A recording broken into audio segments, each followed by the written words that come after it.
Salve pessoal, salam aleikum a todos, sejam bem-vindos aí, mais um episódio, eu e a Amir aqui, e Salam hoje, alaikum. é isso aí, hoje com um convidado, mais um convidado muito importante para falar de um assunto de muito interesse para todo mundo aí, que são todas essas questões aí que estão acontecendo no Brasil e no mundo recentemente, e aí a gente trouxe aqui nosso amigo, oficial da reserva, Vitor Hirsch, né? Que muito gentilmente aceitou esse convite. Obrigado, Vitor. Eu que E agradeço. aí, como é que você tá? Tudo certo? Bem, e vocês? Bem, Graças a tudo Deus. certo. Obrigado por ter vindo aí. Eu já aviso que eu não represento nenhuma instituição, porque eu falo assim, oficial da reserva da Marinha e tal, mas eu não represento nenhuma instituição Tá, aqui. deixar Falo claro no aí. meu nome, sou professor de geografia hoje, não tô mais na Marinha. Você é professor de geografia e é doutor em filosofia Isso. também, né? Uhum. Então você tem esse histórico acadêmico, além de ter sido militar, né? Então, se você puder falar um pouquinho aí da sua carreira, sua trajetória até agora. Eu fui desde cedo militar, eu entrei na Força Aérea com 16 anos, depois eu saí, né? Fui cadete da aeronáutica, queria ser piloto de caça e tal. Aí fui estudar humanidades, realmente. Fiz uma graduação, mestrado, doutorado, 2 pós-doutorados. E aí voltei para a Marinha como oficial do quadro complementar, né? Quadro técnico de oficiais, que chama.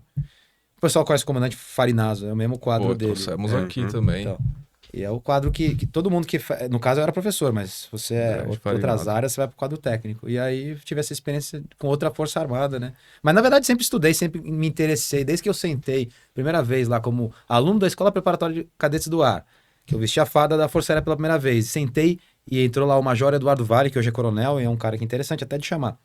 E ele foi dar aula de poder aeroespacial. Aquilo ali me encantou, sabe? Então vamos entender, porque o mundo afinal está dividido em nações, as nações têm diferentes graus e poderes de fogo, digamos assim. E é óbvio que para entender esse mundo, tem que entender quem que manda na base da força também, né? Sim. Que é o que está por trás de muita coisa que as pessoas não têm compreensão. Então, acho que isso é importante. Inclusive, já começando aí num assunto bem polêmico que tá acontecendo, né? A questão aí, você falou de a base da força, né? A questão da Venezuela aí, com a intervenção americana, então que você pode discorrer aí sobre o assunto, porque eu sei que tem muita coisa para falar, mas o que você tá vendo aí? O negócio vai virar uma guerra mesmo ou como que tá? Eu estou bem preocupado, né? Quer dizer, tem essa pressão do governo americano, essa presença militar no Caribe, já mataram aqueles barcos suspeitos de tráfico de drogas e tal. Mas o deslocamento de meios anterior, eu até falei isso, eu fui 2 vezes no canal do Tamir recentemente, na anterior eu tinha dito isso, olha, os meios que estão lá atualmente são fuzileiros navais. Eu perguntei para ele, a Força Aérea Venezuelana, ela tem o Sukhoi 35, que é um caça que chega quase 2 vezes e meia a velocidade do som. O caça mais rápido americano que estava antes na região, ali tudo bem que é perto dos Estados Unidos, então eles podem mobilizar os meios do continente, mas desses fuzileiros navais, era o caça Harrier, que é aquele que decola assim, mas ele chega no máximo a uma vez e pouco a velocidade do som. Então é óbvio que não eram meios que eram capazes de destruir o Estado venezuelano.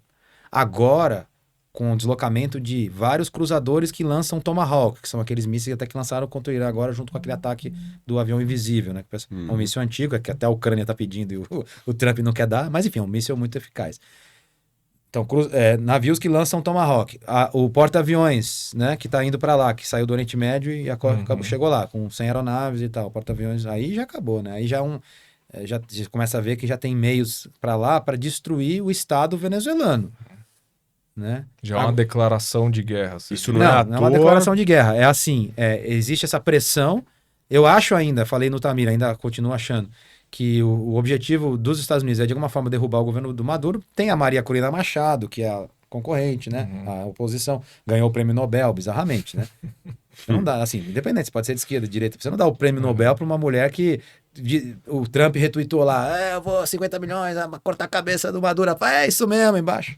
Isso Ganhou o prêmio Nobel. Se depois, não, chegaram a um acordo, ela assinou o acordo. Você vê como é político, né? Esse negócio de prêmio Nobel bizarro. e tal. Mas essa aí ficou feio, assim. Ficou uma coisa vergonhosa. Eu acho que Foi até pra desmoraliza escrachar muito mesmo, o prêmio. né? Mas será que não foi pra certeza. escrachar mesmo? Acho que é Sei uma lá. operação de inteligência mesmo, né? A CIA, de alguma forma, tá pensando... Ou seja, tem uma coisa muito bem montada. Sim. Essa coisa bem montada, eu acho que o objetivo, como eu estava respondendo a pergunta, é principalmente matar o Maduro e tentar fazer uma troca de governo o menos sangrenta possível. Eu acho que isso não vai envolver, até pelo bom senso, mandar tropa americana pro solo venezuelano, porque aí você começa uma reação em cadeia. Você não vai dar o fuzileiro naval é capaz de conquistar lá uma praia, aquelas plataformas de petróleo? Sim, são capazes, sem dúvida. Mas você não vai botar o fuzileiro naval lá enquanto você não tiver destruído a Força Aérea Venezuelana e os 30 e poucos, sei lá quantos, Sukhóis, os 70 e os 40 e não sei quantos, sei lá, F-16, que a Força Aérea Venezuelana ainda tem, que obviamente que são caças que podem ser usados, né? Se eles souberem lidar, porque quando você está com um inimigo muito superior, você não pega os seus meios, por exemplo, caças e joga direto contra os caras. O negócio é esconder, né? Os sérvios camuflaram os MiG-29, esconderam, foram usados depois. Só. O Vietnã também, eu dei esse exemplo interessante, como a guerra aérea pode ter uma característica de guerrilha também, né? O Vietnã recebeu 20 e poucas aeronaves supersônicas só durante a guerra do Vietnã, de primeira linha, que era o MiG-21. Eles até tinham o MiG-19, que é supersônico, o MiG-17, mas era assim, contra os meios americanos, o F-4 era uma caça muito superior. E aí, com esses 20 e poucos, o americano tinha 5 porta-aviões lá, cada um com 70 aeronaves supersônicas, mais a base da Força Aérea na Tailândia, não sei o quê. Então, assim, a superioridade de meios era óbvia para os lados dos Estados Unidos. Então, eles usavam esses meios, que são meios ultra tecnológicos, mas com uma estratégia de guerrilha. Escondiam e, de vez em quando, decolavam, passavam rápido e tentavam bater um. Entendi. Né? Não era a ideia como tem no primeiro mundo, de, não, esses caras vão defender aqui, não vai morrer um americano, ninguém vai chegar perto. Não, você vai ter que sacrificar, né? Morreram nessas lutas de independência nacional, morre muita gente, né? Então morreram lá não sei quantos milhões de vietnamitas, mas eles expulsaram o invasor, né? Sim. Agora, para dar um contexto aí pra galera que tá chegando de paraquedas, aí, né? Porque a Venezuela sofre embargos aí dos Estados Unidos há muito tempo, né? E por que agora essa questão tá se intensificando? Eu vi uma conversa com o Jeffrey Sachs. É óbvio que é um assunto complexo, né? Ele deu algumas explicações diferentes para isso. Tem uma tradição desde a doutrina Monroe, de um governo que é socialista, bolivariano, como ele se define e tal. Isso é mais um governo desde o início do Chávez, né? Declaradamente contra os Estados Unidos. Né? Então, existe essa questão ali da dominação regional. Tem a questão da disputa geopolítica com os outros poderes hoje, China e Rússia. Então, é óbvio que existe um intercâmbio, ainda que nada comparável à Ucrânia, nada disso, mas existe um intercâmbio da Venezuela vendendo petróleo para a China, etc., mas principalmente do ponto de vista militar, principalmente com a Rússia. Né? Então, digamos assim, é uma área de influência dos Estados Unidos, então tem esses fatores, né? Tem também Vamos esquecer, saiu aí um documento desclassificado da CIA que mostram mais de 50 golpes de Estado que foram financiados pela CIA. Inclusive, o que nós sabemos, até recomendo aquele filme muito bom, que é o... Bom, não, é mais interessante como documento histórico, né? Que é a Revolução Não Será Televisionada. Que eram uns meninos lá formandos Estavam fazendo TCC, uma coisa assim, lá da NYU, sei lá, americanos. E coincidentemente, quando eles estavam lá, cobrindo lá o governo Chaves e toda essa oposição ao império e tal, teve o golpe contra o Chaves, assumiu lá o magnata das telecomunicações como presidente, junto com o general González González. E aí ele filmou tudo e tal. Então mostra bem essa raiz dessa briga já, quer dizer, já é uma coisa histórica que, não só na Venezuela, mas de intervenções americanas em outros lugares, né?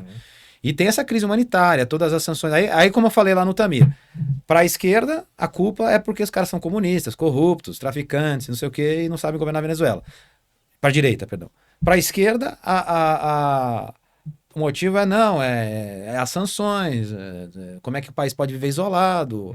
É lógico que se não fosse as tentativas de golpe, todas as sanções, o isolamento econômico, etc., o país estaria bem e tal.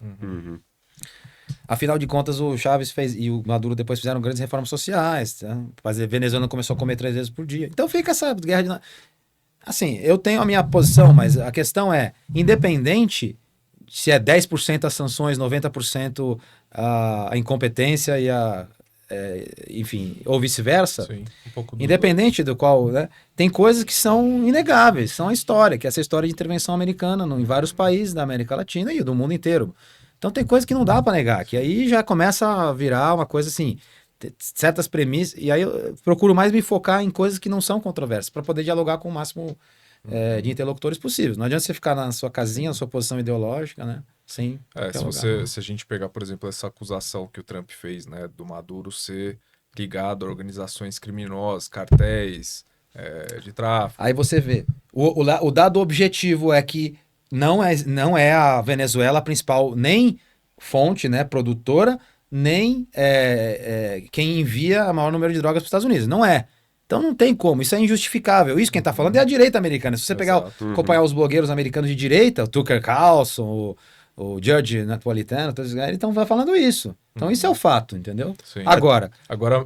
Não, pode falar. Não, mesmo que fosse, vamos dizer, que seja ligado. Porque assim, a gente sabe que muitos políticos mundo afora são ligados com crime organizado, narcotráfico, mundial. Mas é o que eu ia falar. Isso justifica a intervenção, justifica o assassinato de um presidente, então, né? Mas se você pegar os blogueiros de esquerda americana, por exemplo, que é um site que eu acompanho muito, que é muito bom, que é um Max Blumenthal do Grey Zone, não sei se vocês já ouviram falar. Inclusive é um judeu antisionista e tal, chama Max Blumenthal e ele é dono desse portal, The Grey Zone. Ele fez uma reportagem extensa e interessante sobre como que esse cartel de Los Solis, na verdade, foi inventado pela CIA, para controlar também. Nossa. E é um cara, faz um jornalismo sério, entendeu? Então, pô, mas de novo? Pois é, não, o negócio fica dando voltas, né? O clichê do clichê, você acha que não vai ser, mas é.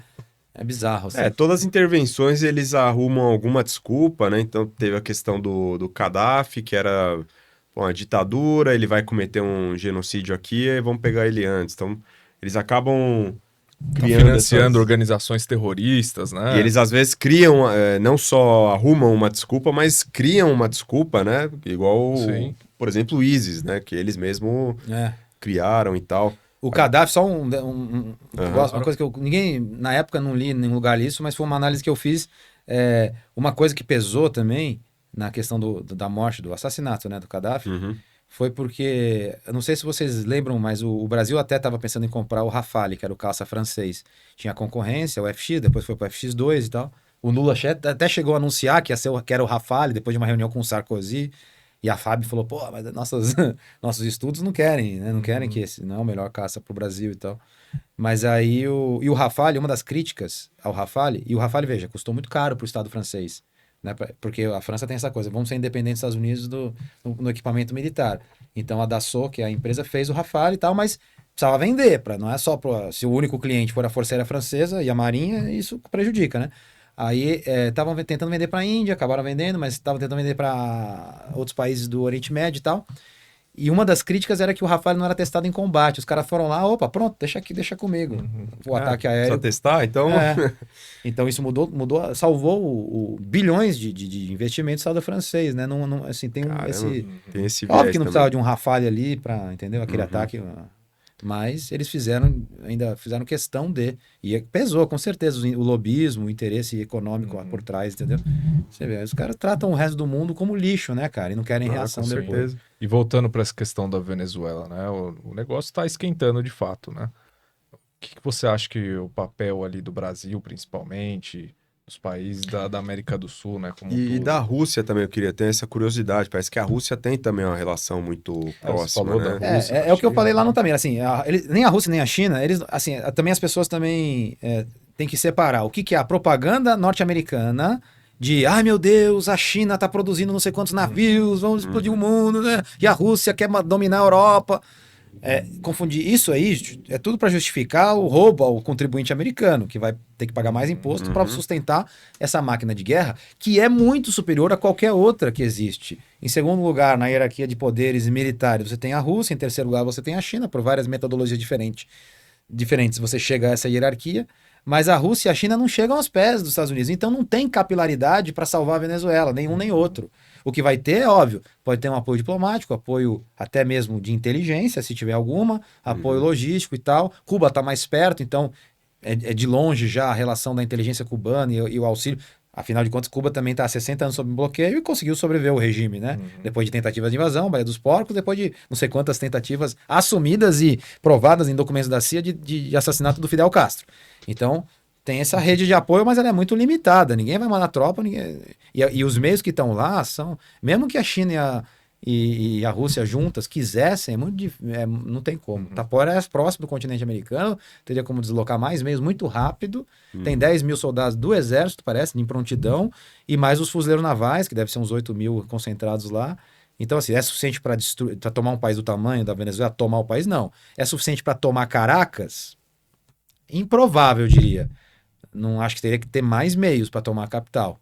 Então, eu acho que nem isso vai acontecer. Provavelmente eles querem fazer ou tomar, de repente, o petróleo, ou tomar algum pontos. E assim, agora os meios aéreos e de mísseis, etc., são capazes de destruir praticamente o Estado venezuelano, entendeu?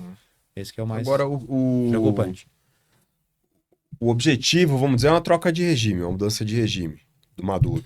Sem dúvida, né? Seria Quer dizer, isso. essa toda. Porque assim, a Venezuela é chegando à causa talvez principal dessa história toda. Respondendo finalmente agora da maneira mais completa a sua pergunta. A Venezuela está sentada na maior reserva de petróleo do mundo, maior que a Arábia Saudita, etc. Isso, e no quintal ainda No dos quintal caras dos que Estados tradicionalmente, Unidos, desde a doutrina exatamente. Monroe, há mais de cento e poucos, muitos anos, domina o negócio, né? O pensamento deles. Então é lógico que. Se faltar no Oriente Médio, a gente tem a Venezuela aqui do lado. E petróleo, Isso apesar que eu queria- da maluquice de alguns aí, vai continuar sendo usado por muito sim, tempo. com Isso que eu certeza. queria te perguntar, né? O que o Maduro não tá fazendo que os Estados Unidos queria que ele fizesse para eles Cara, tudo. quererem essa mudança de regime? Tudo. Né? Não é o Maduro, né? Toda essa história dessa revolução bolivariana. Então eu acho que assim, é até difícil você separar o que é um interesse mais imediato. Não, petróleo é nossa casa, tá próximo, tem influência russa. Tudo isso pesa, apesar de não ter nenhuma base russa lá. Não tem nenhuma, entendeu? Mas tem esse intercâmbio, fortalece, dá um ponto no quintal deles também de influência, né, de lá e tal. Agora, o que é esse interesse imediato e o que é a velha, que é outro, eu até tinha esquecido de falar, que é o quarto ponto que o Jeffrey Sachs traz nessa excelente conversa que ele teve lá com o Judge Napolitano, que ele fala, tem a questão da política interna americana, né? Então, o Marco Rubio, que é o secretário de Estado, ele é um cara ligado tradicionalmente a essas causas da direita contra a esquerda na América Latina. Ele é descendente de cubanos, então tem família que fugiu da Revolução, então tem toda esse histórico já. Então tem uma questão que é ideológica e, digamos assim, até foi mal interpretado lá no Tamir, vai de luta de classes mesmo, porque você tem uma disputa, a elite exilada, elite venezuelana que foi para os Estados Unidos, as empresas imiscuída com os interesses das empresas norte-americanas que tradicionalmente exploraram petróleo na Venezuela. Tudo isso cria um clima e uma conexão, e aí junta com a questão do anticubano, e eles têm esse plano agora, estão querendo dar aquele empurrãozinho para ver se finalmente algum governo americano, depois de 60 e não sei, 70, sei lá, anos, consegue derrubar o regime cubano. Então tem todo esse contexto, tem muita carga histórica e ideológica atrás e tem os interesses mais materiais. Então, acho que essas duas coisas pesam muito. Então, a situação realmente é perigosa. O Maduro deve estar com medo. Eu acho que ele deve estar pensando em maneiras de fugir, né? Teve aquele furo que eu dei no Tamir lá. Que eu dei, não. Que eu dei para nossos meios, mas o suboficial Carcará, que é um cara interessante também, um militar da Marinha, das Forças Especiais da Marinha, dos comandos anfíbios, ele deu lá, estão querendo levar a Marinha Brasileira para resgatar o Maduro. E aí eu comecei a ligar para minhas fontes, comecei a ver que realmente tinha coisa, e falei lá no Tamir, falou pra mim, a imprensa mainstream não tá dando isso. Mas eu fui atrás de entender qual que era, porque parece que a Marinha foi cogitada para levar algumas embarcações lá e pegar o Maduro pela costa, e a Força Aérea e o Exército seria já um avião, uma aeronave, não sei se escoltado ou não, pousando em Caracas com forças especiais brasileiras lá numa aeronave que fariam essa extração do Maduro. Mas, tipo, no meio do fogo americano, claro, faz sentido porque, assim, os Estados Unidos também não vão querer afundar ou bater uma aeronave brasileira ou afundar um navio brasileiro. Pô, o Brasil não é a Venezuela, né? Isso aí já é outra coisa. Agora, depois fez mais sentido. Eu comecei a pensar, não, a única coisa que faz sentido nesse prisma é que o próprio Maduro esteja ou um ministro dele para de repente oferecer depois opções. Verdade. Então ele tá com medo. É verdade. Tá com medo. Muita coisa pode acontecer, por isso que eu até te Qualquer falo, um estaria, né, com essa com concentração certeza, de tropas ali para 50 milhões de dólares. É o que a gente estava falando antes de começar aqui. 50 milhões de dólares é a recompensa. Sim. Pô, tudo bem, os Estados Unidos não vai pagar, pô, mas... O cara vai desconfiar até da mãe dele, né? Será que minha mãe vai me trair? Todos os soldados que estão com um fuzil agora, nesse momento, pensa, todo soldado ao alcance do Maduro, o cara que pode ganhar 300 reais por mês, sei lá, um soldado raso, ou mesmo um oficial, que não deve ganhar muito lá, então convertendo para dólar, deve ser quanto? O salário de um capitão. Então pensa, todo mundo que você tá ao alcance do Maduro, tá armado, você sabe que você pode dar um tiro agora no Maduro, E provavelmente sua família, na pior das hipóteses, ou até mesmo provavelmente você. Porque veja, se você desencadear uma coisa dessa, aí vai aos Estados Unidos, jogar bomba, não sei o que e tal, Marina Corina Machado. Você não vai ser julgado e fuzilado nesse tempo, pode até ser, mas às vezes 50 milhões de dólares, alguém pode achar que vale o risco. Então realmente é uma situação muito desconfortável para o Maduro, né? Com certeza. Não dá para dizer que é Isso que confortável. eu te pergunto, né? Qual que seria a posição do Brasil nesse caso? Porque amanhã, vamos dizer que chega lá um porta-aviões aqui na costa brasileira, né? E aí? Pois é, eu acho que a posição do Brasil deveria ter sido. Tá sendo mais firme até do que tá, né? No sentido da não. Porque são princípios constitucionais brasileiros, que a gente tá falando o militar, e não só o militar, mas no caso, qualquer governo de turno, independente do partido, tem que seguir os mandamentos constitucionais. Muitas vezes enfim, nem as instituições seguem, né? Mas a gente tenta. E a não intervenção, a autodeterminação dos povos, tudo isso são princípios constitucionais da atuação da política internacional brasileira. Então, eu acho que o Brasil teria que estar sendo mais firme nessa. É claro que é um desastre também se tiver uma guerra na Venezuela, ou uma guerra civil, ou um ataque. Claro que vai ter, em menor ou maior grau, uma crise migratória maior ainda do que os 500 mil venezuelanos que já vieram para o Brasil e tal. Então, tudo isso é muito preocupante. E, óbvio, pode reacender um conflito regional e tal. Então é muito preocupante. Acho que o Brasil tinha que ser mais peremptório na afirmação. E óbvio, como eu estou falando, tem que ter mais investimento em defesa do Brasil. Isso é óbvio, não só por esse caso, que é na fronteira nossa, que é muito relevante, mas por tudo que está acontecendo no mundo, Ucrânia e tal. Todo mundo está vendo que o bicho está pegando, né? Sim. O Império, cada vez mais, quando ele vai perdendo a sua influência por potências assim, em ascensão, como a China e a Rússia, Agora, ele vai reagir com mais violência. Mesmo que o Brasil não intervenha na Venezuela, né? Aqui, na sua visão, assim, a gente já tem uma interferência grande externa, né? Por exemplo, na Amazônia, nessa questão das terras raras, a extração, essa perfuração, né, para encontrar petróleo agora na bacia do Amazonas também corre por interesses estrangeiros. Então, é mais como o Brasil consegue se proteger internamente dessa interferência. Para amanhã, os Estados Unidos ali tem terras raras no Brasil, eu vou colocar minhas empresas ali para sugar tudo que eu posso, pagando o preço de banana, né?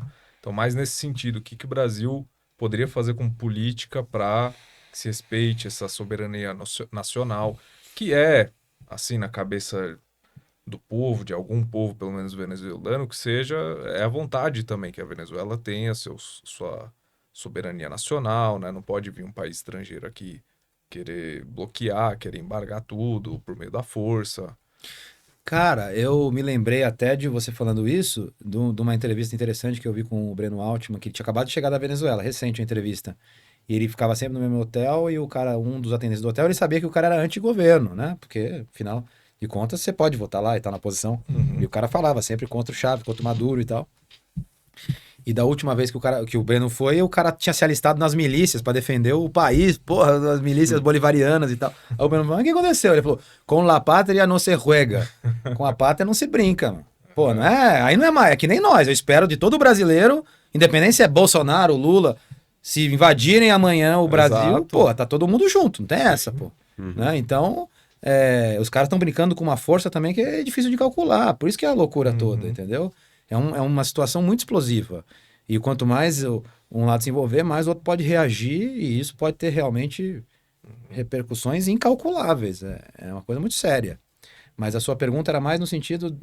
Do que o Brasil pode fazer para, assim, né, tentar controlar essa Então, acho que o problema é que a resposta sobre o Brasil é mais longa e mais complexa, né? O Brasil, infelizmente, a gente está carente de um projeto de nação, né? Então, ditadura militar, uma merda, tortura, absurdos e tal, mas de lá tinha um pouco mais de um projeto, né? Ainda que conservador e tal. Você vê, e tem as vantagens, e que é um problema hoje que não é só o Brasil, né? Que tem também no mundo inteiro. Os sistemas da democracia representativa ou democracia burguesa, chame como você quiser chamar, ela fica muito mais vulnerável a interferências estrangeiras. É natural isso. O Brasil é capaz, às vezes, de se unir e tal, o Congresso vai lá e tal, ou presidência e tal. Então, em algumas coisas a gente consegue resolver, outras não, né? Você falou até do golpe de 64, mas também teve interferência né, dos Estados Unidos, Exato. externa, Não, né, sim, para o golpe acontecer. Não, sem né? dúvida. Até Então, foi assim, Sim, foi um Tá fator.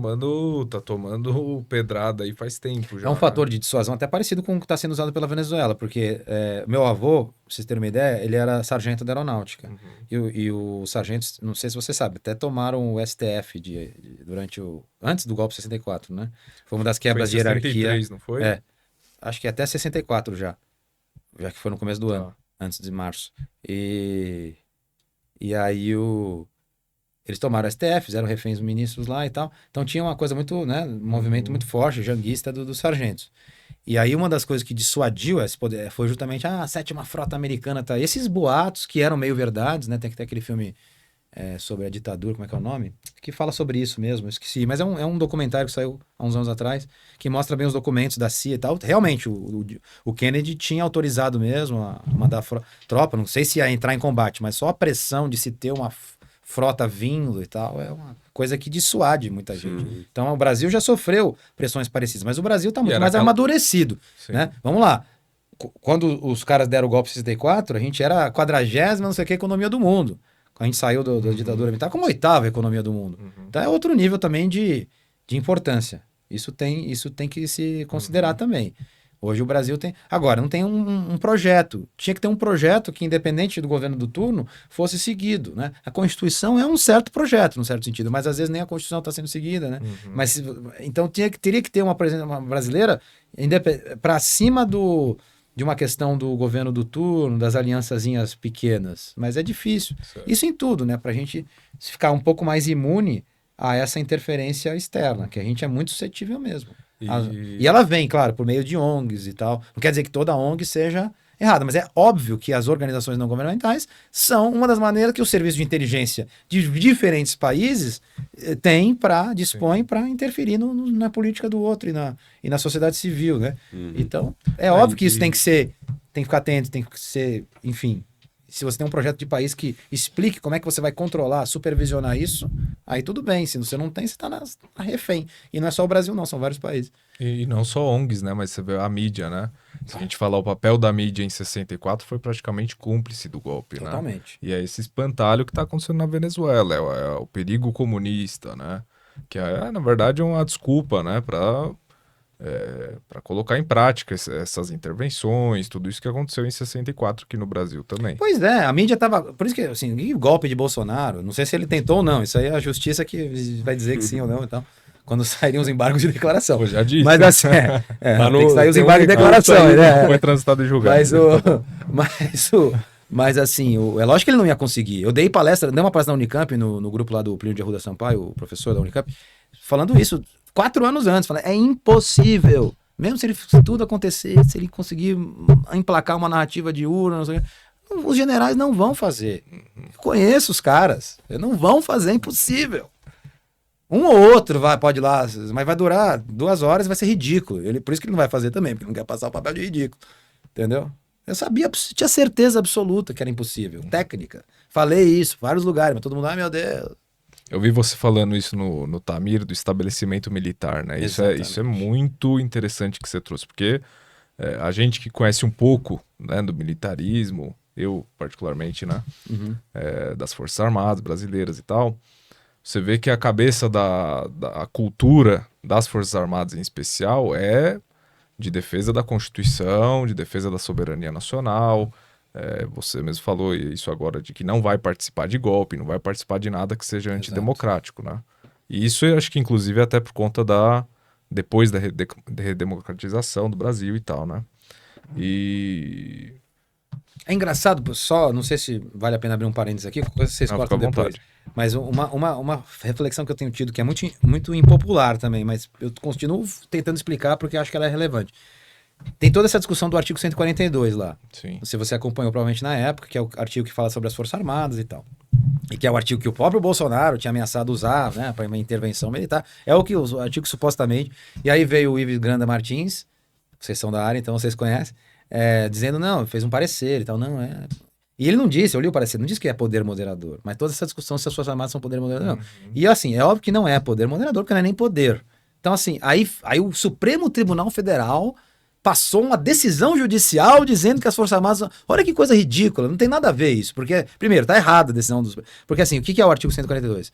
é da onde vem toda a existência. O militar, eu aprendi isso desde que ele entrou lá, né?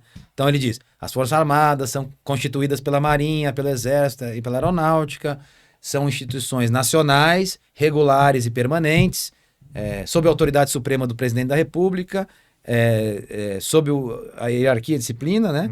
E destinam-se. Aí, qual que é a destinação? A defesa da pátria, beleza, óbvio, defesa da pátria, a garantia dos poderes constitucionais e, por iniciativa de qualquer um deles, da lei e da ordem. Então, no Brasil, como a maioria das constituições aí do mundo, você tem uma previsão da participação das Forças Armadas em situações de crise de ordem ou de lei, né? Alguns países têm essa proibição, que não é o caso do Brasil, mas também não é o caso da França, também não é o caso da Inglaterra. Pode ver, os paraquedistas ingleses estavam matando todo mundo lá contra o IRA. A França, vários golpes e tal. De Gaulle pra frente, só golpe. Mas enfim, aí, até nessas coisas aí dos camisas amarelas, os caras mandaram o exército. Aí, beleza. Aí, no Brasil, tá começando a ter um conflito entre os poderes, né? Você vê antes mesmo de Bolsonaro e tal, quando lá o Renan Calheiros, lembra? Recusou receber o oficial de justiça no Senado. Tudo você vê que pode ter um conflito. Teve impeachment da Dilma, né? Exato. Não, também, lógico. Começa por aí, bem lembrado. Então você diz, os poderes são harmônicos entre si e independentes, a Constituição diz, né? Mas quem garante que ele vai ser harmônico entre si, que eles vão ser? E aí, num certo nível, quando você vai pensando no escalonamento que uma crise política pode chegar, isso o alto comando, isso que o Mourão falou numa entrevista, acho que foi com o Bial, que gerou polêmica, ele falou, não, a gente faz aproximações sucessivas, a gente tem... Lembra do aproximações sucessivas? Era isso que ele estava tentando explicar. É óbvio que você está no alto comando das 3 Forças Armadas, você tem que discutir minimamente isso, porque são cenários que, se você receber ordens contrárias, você faz o quê? Você tem que pensar. Você tem que ter um plano Se o pronto. Supremo Tribunal Federal aprende o presidente fala, prende o Supremo. Quem que vai decidir? Você tenta moderar. Não é que é um poder moderador, mas é uma instituição que digamos assim, pelo monopólio da força que ela exerce nesse território, e até as polícias militares também têm um respeito, pelo menos tinham, né, antes dessa crise horrorosa, mas tem, lógico, tô brincando. Polícias militares que são definidas na mesma Constituição como força auxiliar e reserva do Exército, né? Tem ainda a Inspetoria Geral das Polícias Militares, que é um general de brigada e tal. Então, no caso de guerra ou caso de crise, você vai alistar essas forças para, enfim, para cumprir ordens. E aí, cara, é óbvio que uma hora a decisão vai cair sobre quem tem a força. Isso pode acontecer. Não é questão de opção. E a opção sempre vai ser não. Pelo amor de Deus. Tanto aquela carta que foi muito mal interpretada dos comandos militares, mas eles dizem, vai lá pra casa do povo. Não é pra você que protestar na frente do quartel. Vai protestar no Congresso. O Congresso tá omisso nessa história. Se teve fraude, não teve fraude, se a direita tá certa, a esquerda tá certa. É problema de vocês. A gente tá aqui no quartel. A gente tem que responder à autoridade civil, democraticamente eleita. E se tiver um conflito sobre isso, vamos tentar ao máximo resolver de maneira pacífica. Então essa é a mentalidade. Tentando fugir ao mal, independente da convicção pessoal de que cada general, almirante ou brigadeiro possa ter, entendeu? Eu tava tentando explicar, a galera não entende. Depois desse caso do Bolsonaro, você acha que agora pacificou a questão? O Exército realmente já afastou qualquer possibilidade de golpe? Nunca houve, esse que é o ponto. Mas sim, teve um. Não, o Bolsonaro, ele ali que não cara, o Bolsonaro ele surfou nesse negócio, né? Sim, de misturar a imagem dele e as Forças Armadas. A imprensa, no intuito de atacar o governo, atacou a instituição militar também. Os militares, como é o gigante mudo, né? Naquela teoria do Samuel Huntington que a gente estava falando. E o Brasil não há exemplo melhor, na minha opinião, do que de gigante mudo que... Estados Unidos, o caramba. Estados Unidos é um horror. A disciplina militar americana é ridícula. Você pega um cara para levantar uma bandeira democrata ou republicana em qualquer estação de trem, eu vejo isso, às vezes nas redes sociais, né? Um soldado brasileiro não faz isso, é mais disciplinado mesmo. Então, assim, é o gigante mudo e tal. Porque, assim, essa volta de alguns generais da reserva, que tem todo o direito de entrar em política, se candidatarem, serem eleitos ministros, e os da ativa também têm direito. O Pazuello, que é da ativa, teve um caso lá, mas também foi muito mal interpretado tudo que aconteceu ali. Não, tinha que prender, o general da ativa não pode... Ele não estava na ativa, ele estava agregado, que diz na linguagem... Ele era ministro, né? Ele era ministro de um governo. O cara é ministro de um governo, entendeu? Agora, você vê, o alto comando já avisou, você nem volta. Ele pisou de volta no exército quando acabou o governo, já foi mandado para reserva. Então, nesse sentido, o exército nunca se deixou politizar como instituição. Mas as pessoas não veem isso. Agora estão sendo tomadas as medidas para que a percepção de politização, que de fato ocorreu, eu diria que uma parte até ocorreu uma certa politização.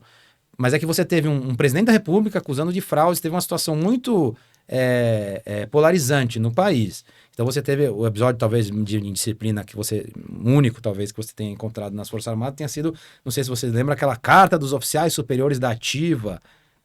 Teve uma carta lá que já está todo mundo preso. Então, respondendo a sua pergunta, essas medidas para que não haja nem a percepção dessa promiscuidade já estão sendo tomadas. Certo. Né? E aí, voltando um pouco sobre a influência estrangeira, né? A gente está vendo agora essas notícias da lei sobre a equiparação, né, dessas facções internas aqui no Brasil, facções brasileiras, serem equiparadas a terroristas, né, organizações terroristas, né? Você acha que isso é um tipo de influência? Isso serve para quê? Para quem? Cara, é daqueles assuntos extremamente polarizantes. Eu tenho até amigos e colegas e tal, uns até que eu conheci na intervenção federal lá no Rio de Janeiro, que participam, né, da polícia e tal, e das Forças Armadas, até de Forças Especiais, quando tem essas coisas, né, por exemplo, lá em Angra, a gente recebeu lá os comandos anfíbios e o BOP. Eu tive que esvaziar o meu armário para os oficiais usarem, porque, enfim, eu estava em Angra, e eles estavam lá para fazer, durante a GLO e a intervenção federal que teve no Rio. E eles falam sempre nesses termos, do narcoterrorismo e tal. Então você vê, daí já virou uma questão também divisória porque uma coisa é o policial que tá lá fudido, não tá amparado pela legislação e tudo isso é verdade, ele cola nesse discurso e fica reproduzindo narcoterroristas e tal. E se você critica isso, você já é da esquerda, que não quer saber e tal. Você não sabe nada de segurança pública. Exato, e também já começa por aí. Então, assim, é óbvio que existe um problema muito grave que transcende a segurança pública, que, óbvio, tem a ver com a estrutura social do país, mas também já transbordou por uma questão de segurança nacional mesmo. Você não pode ter 100 fuzis numa favela, 300 fuzis em outra. É uma loucura, isso é uma questão de... E as Forças Armadas já foram instigadas a participar, já tiveram protagonismo em alguns casos, como foi nessa intervenção que eu estava lá. Foi 2016? 18, né? 17. 18? Não, 18 já era Bolsonaro, 17. 17 ou 18, agora não me lembro. Que foi do governo Temer, né? Quando foi o governo Temer? 16 a 18. Então foi 17. E aí teve intervenções já, mas... Não é a função, não é a solução, mas pode ajudar em alguns casos, eu acho. Mas também não é um governador mandando um ofíciozinho. Mas respondendo, essa questão do terrorismo, terrorismo é aquela palavra que você sempre acusa o outro. Era muito usada, por exemplo, pelos nazistas. Todo mundo da resistência francesa, resistência holandesa, resistência qualquer coisa, que estava lutando contra os nazistas, contra a ocupação nazista dos países, enfim, que eles entraram, era terrorista. Então, o que é terrorista? É uma estampa, né? E outra, exato. Então, é um termo idiota, né? Tanto que quando teve aquela polêmica das Olimpíadas, que precisava ter uma lei antiterrorista, que até era a condição, né? Acho que é das Olimpíadas, da Copa, 2014 da Copa. E aí eu acho que foi boa a solução, passar uma lei, tá bom, temos aqui, ó, tá bom, 4 a não sei quantos anos de prisão e tal, e só que tá escrito aqui, tem que ser motivos étnicos, religiosos, ou de cor, aí faz um certo sentido, porque você restringe um pouco ao racismo e tal. E se você pegar aqueles grupos que são chamados de terrorismo, você pode ainda fazer essa conexão. Agora, estender isso para a questão política, aí começa, né? Que é o que meio que o STF fez com esses terroristas do 8 de janeiro. Do 8 de janeiro, que não são terroristas, né? Então já começa por aí. Às vezes você não precisa nem da lei para fazer quando você tem o poder das cortes, né? Agora, eu acho, primeiro, eu sou totalmente contra, abre sim a possibilidade que você tá concordando que, sei lá, que facção e terrorismo é a mesma coisa, que não é nada do ponto de vista da tipificação. Sim. Eu vi alguns juristas falando o óbvio da tipificação, mas não só a tipificação penal, mas também eu vi uma jurista falando que um argumento fez todo sentido. Existem casos históricos onde facções utilizaram o terrorismo, que é o caso do Escobar, teve até sequestro de avião, por exemplo. Isso seria um ato terrorista ele clássico. derrubou um avião, né? Exato. Morreu 250 pessoas. Exatamente, bomba no avião. Não queria mais. É o clássico que a gente chama de terrorismo. Terrorista tradicional. Exato, é o old school, tal, conservador, sem inovações. E tem o caso também do faccionado que pode, perdão, do terrorista que pode eventualmente ter que lavar dinheiro num tráfico de drogas, sei lá. Então pode ter as intersecções. E aí você prende o cara pelos dois crimes. a pena dele vai ser maior. Então, se você já chama ele tudo de terrorista, tá bom, então eu só É cometi um crime. só. Coisa idiota, assim, mas é uma coisa banal, no sentido de idiota de banal. Mas é verdade, tipo, pra que ficar jogando esses termos, né? E é uma coisa estúpida, porque polariza de uma maneira burra.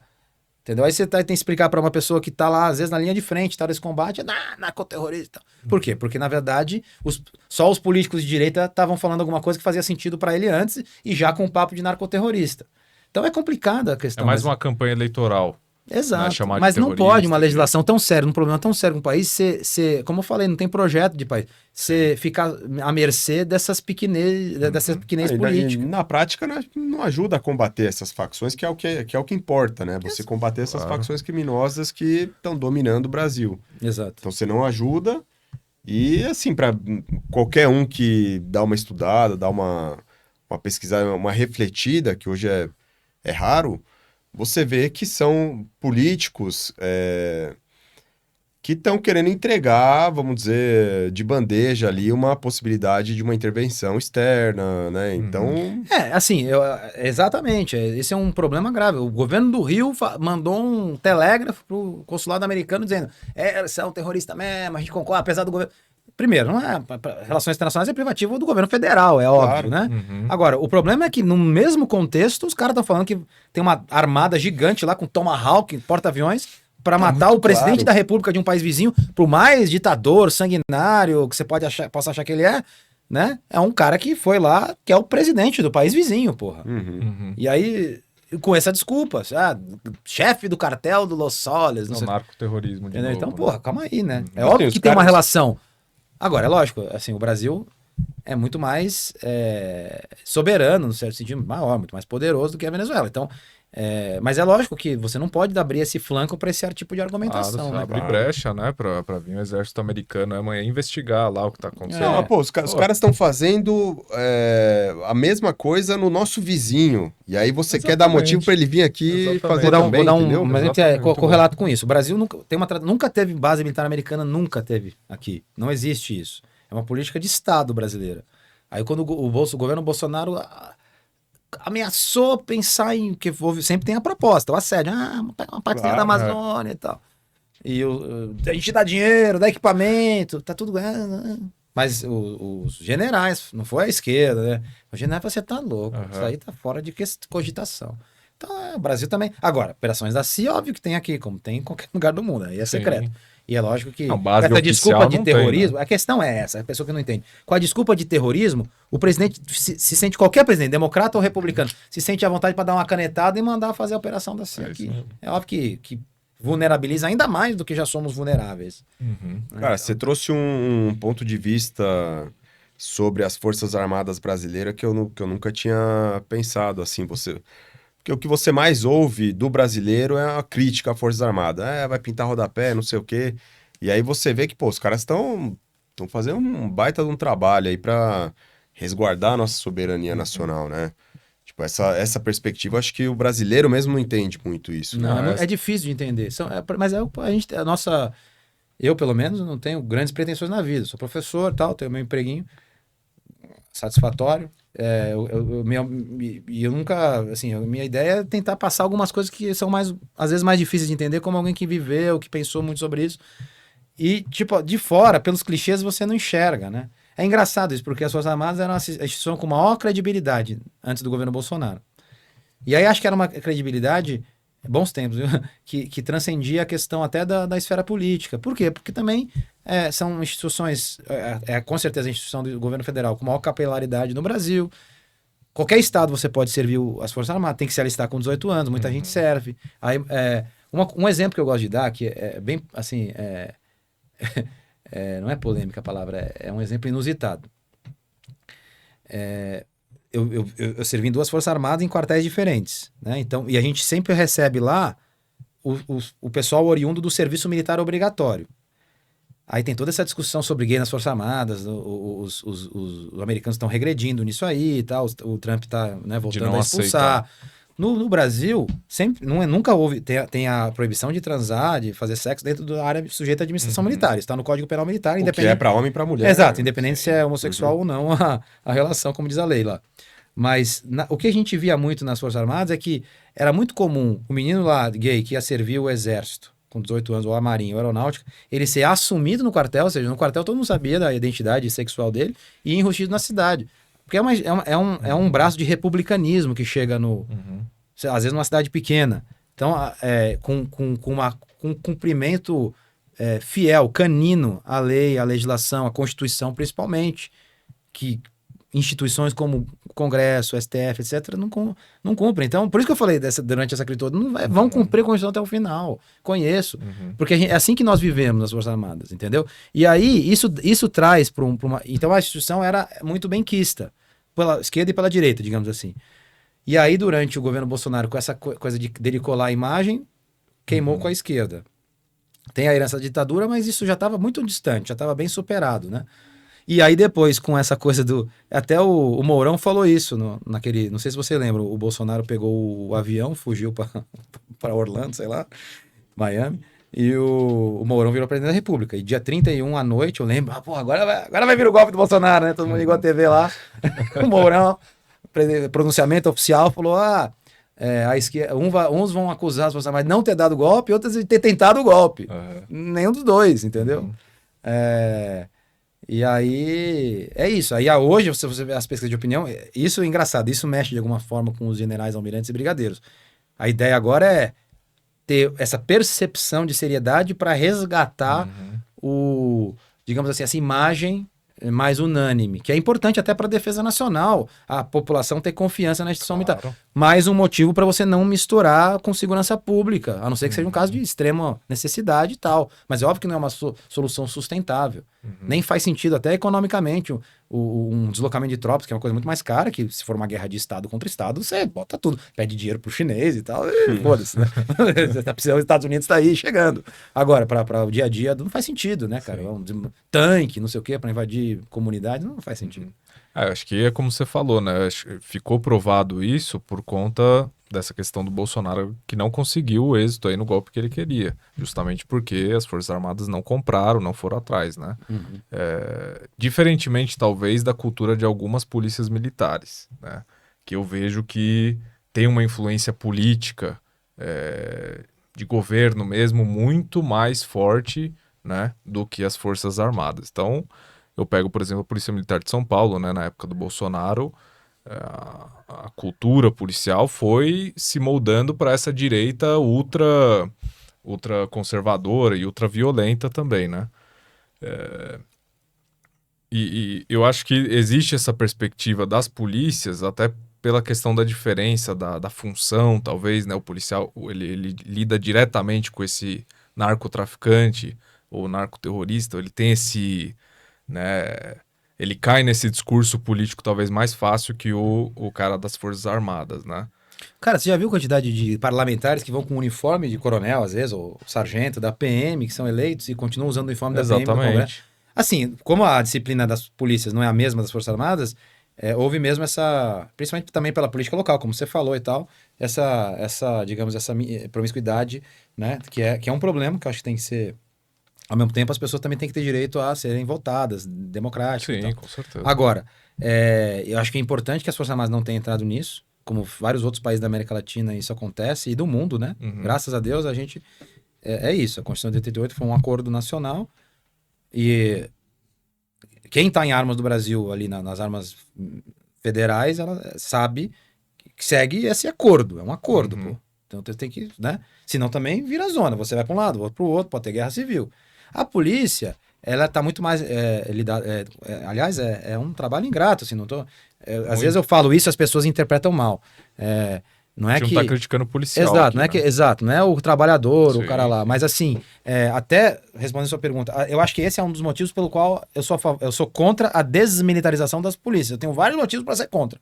Mas talvez o principal deles é uma visão de segurança nacional, de defesa nacional e de estabilidade da República Brasileira. Porque independente e toda a ideia da militarização da polícia foi isso. Veja, vamos lá, fazer uma breve retrospectiva. Você tinha as forças públicas, que eram... E as forças públicas seguiam a ordem do governador. A Revolução de 32 foi lutada pela Força Pública de São Paulo contra o governo federal. Vamos lembrar que o primeiro combate aéreo, avião contra avião, combate aéreo, do Hemisfério Sul foi lutado na Revolução de 32.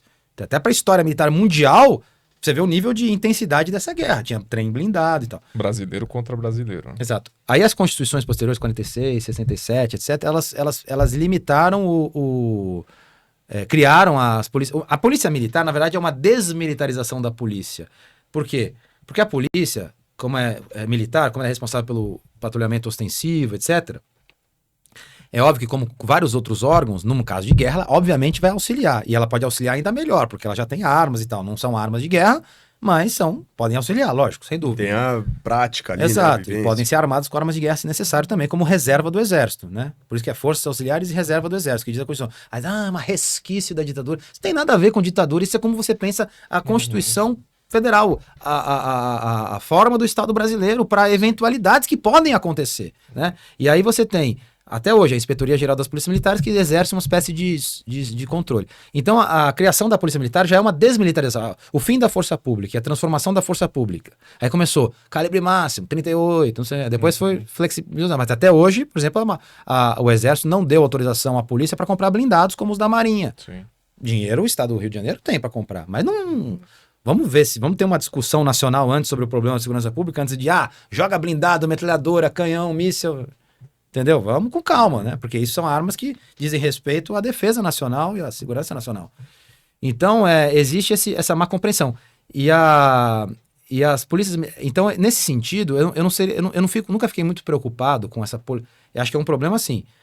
Quanto mais profissionais as instituições forem, melhor, não é? Aí o judiciário também, o Ministério Público também, o que é Dallagnol, esses ridículos que foram eleitos, né? Tem que ter lá um período de carência e tal.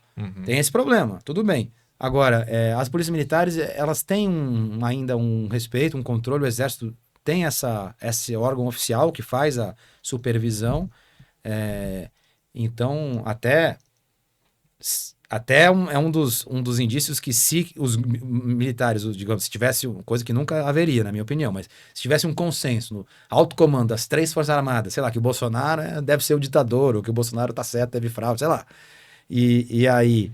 quisessem cumprir alguma ordem, eles conseguiriam justamente por causa dessa fidelidade que as polícias militares, até que tem que ter, porque está na Constituição, fidelidade que as polícias militares têm ao Exército, entendeu? Então eu acho que tem esse controle, eu não sou tão assim, alarmista, não. Aí começa aquelas loucuras, e os CACs são o Exército do Bolsonaro, que CAC, um monte de gordo, dando tiro, pelo amor de Deus. Eu sou instrutor de tiro, convivo com eles direto, sou instrutor credenciado pela Polícia Federal. É o meu bico. Então, quando vem cara aqui, pedir porte ou posse de arma, às vezes me chama e tal, eu aplico lá o laudo e tal. E imagina, exército do Bolsonaro, isso é uma loucura. Tem CAC de esquerda, CAC de direita, CAC de centro, CAC gordo, CAC magro. Tem nada a ver isso aí. Agora, principalmente nessa questão, né, do terrorismo, né, do combate ao terrorismo, né? Porque a gente vê as facções organizadas aqui do Brasil e, assim, são máfias, né? Viraram máfias, né? A máfia, ela tem uma estrutura econômica gigantesca, ela tem uma interligação com a política local também, que é grande. Então, assim, você colocar a polícia, colocar exército ali para invadir um lugar, contra uma máfia não é efetivo, já foi provado, né? Exato. Não, e outra, o pessoal que, não, aí ó, como deu certo o Bukele, fica sempre essa coisa, né? Quem vai ser o Bukele brasileiro? Primeiro, claro, dimensões absurdamente diferentes entre os dois países. Mas a questão o Bukele, se você pega todos os discursos dele, ele sempre diz, primeiro tem que limpar o Estado tem que estar unido. Beleza. Óbvio que assim, se não tem, não é nenhuma atitude nesse sentido antes, não tem, não vai. Não, e é uma loucura acreditar que você colocar o nome de terrorista, fazendo que forças estrangeiras possam vir combater esses caras, isso também vai resolver o problema, porque a gente tem força suficiente para combater os caras. A questão é que a gente não consegue estrangular a facção, né? Não consegue, não quer, na verdade, né? Não é que não consegue, né? Tem muito a ver com corrupção, tem a ver com corrupção, coisas, não quer né? pegar o dinheiro, não quer pegar os meios de produção dos caras. Então, esse é o problema. É isso que gerou atacar, polêmica né? lá naquela live que eu tava falando, porque assim, eu me lembro, eu tava lá na intervenção militar, vamos lá, eu só era um oficial, tudo bem que eu não tava diretamente envolvido, que eu era oficial do quadro técnico, às vezes eu tava lá armado, mas pra segurança do quartel só. Mas de serviço, né? E o pessoal saía da minha base para fazer, aí sim, o BOP e os comandos anfíbios da Marinha, uma vez que eles estavam operando com liberdade, uma vez que estava sob decreto de GLO, né? Intervenção Federal, a gente estava lá. Mas a atuação deles ali, o cara pensa que você tá falando mal do policial, entendeu? Quando você tá tentando explicar por que não é esse o método, entendeu? Exatamente. E aí, nessa mesma época, eu era... Só que, diferentemente da maioria, eu não tô criticando, é normal. O cara tá correria e tal, dos caras do BOP, que eu tava convivendo lá, ou dos comandos anfíbios, eu tava, obviamente, tentando entender de uma... Pô, sou um estudioso de ciências humanas, tava tentando entender a coisa do ponto de vista sociológico, filosófico, geográfico e tal. E aí, o ministro da Defesa, na época do Temer, que era o Raul Jungmann, falou... Ele estava com acesso à inteligência do Exército, que é a maior serviço de inteligência, né? A BIM e tal. É o Exército, tem, depois a Força Aérea Marinha também tem bom serviço de inteligência, mas é o Exército que tem o principal, que é o CIE, o Centro de Inteligência do Exército. Os comandantes de batalhão do Rio, disse o ministro da Defesa, meu chefe, portanto, na época, são sócios do crime organizado. Os comandantes de batalhão da polícia, os coronéis e tenentes-coronéis, são sócios do crime organizado. Não tô acusando agora, pelo amor de Deus, né? Mas assim, se ele disse isso, a gente sabe que uma boa parte, pelo menos, ainda hoje. Não mudou tanto, não sanou a situação. Então o Estado, ele tá controlando. Aí você vê, não sei se vocês viram aquelas polêmicas, que teve aquela pesquisadora acho que é da UF ou da UFRJ, com cabelo vermelho, óculos ao contrário, não sei o que. Aí toda a direita fez memes e tal. E ela... Depois eu fui ler o que ela escreveu, né? Porque, assim, ela faz... participa de documento, da feitura de documentos públicos do Rio e tal. Ela foi já consultora oficial do governo do Estado, exato. Bacana. Ela fez política de segurança pública. E é uma especialista. Você tem que ouvir, ler, porque aí fica aquela coisa, cada um na sua casinha, que ridículo, você que ela falou de jogar pedra. Realmente foi uma fala infeliz. Que tiraram do contexto. Tirou do contexto. Na verdade, depois eu ouvi a entrevista, porque eu fiquei falando, não é possível que essa mulher... Né? E realmente não é bem isso que ela falou, mas assim, é esse problema dos cortes na internet, né? Mas é meio que, no mínimo, infeliz a fala dela. Agora, ela escreveu coisas interessantes, e ela falou lá, e disse também, e escreveu sobre a questão do arrendamento do espaço pelo crime. O Estado brasileiro, ele tem não precisa nem das Forças Armadas, ele tem o controle. Não existe essa situação que tá falando. Porque às vezes a galera acha que vai vir os Navy SEALs americanos de um cavalo branco e vai pousar no morro lá do Complexo do Alemão e vai libertar toda a galera do crime organizado, né? Isso é um absurdo, você diz né, que o Estado brasileiro tem o controle. Então, vou explicar. Isso é infantilidade. Você quer ver uma coisa que me chamou a atenção? O Rodrigo Pimentel, que é o cara lá que escreveu brilhantemente o roteiro do Tropa Leite 1 e 2 e tal, que é o cara do BOP e tal, que até ficou famoso naquele filme do João Moreira Salles, Notícia de uma Guerra Particular, que também é muito interessante, recomendo.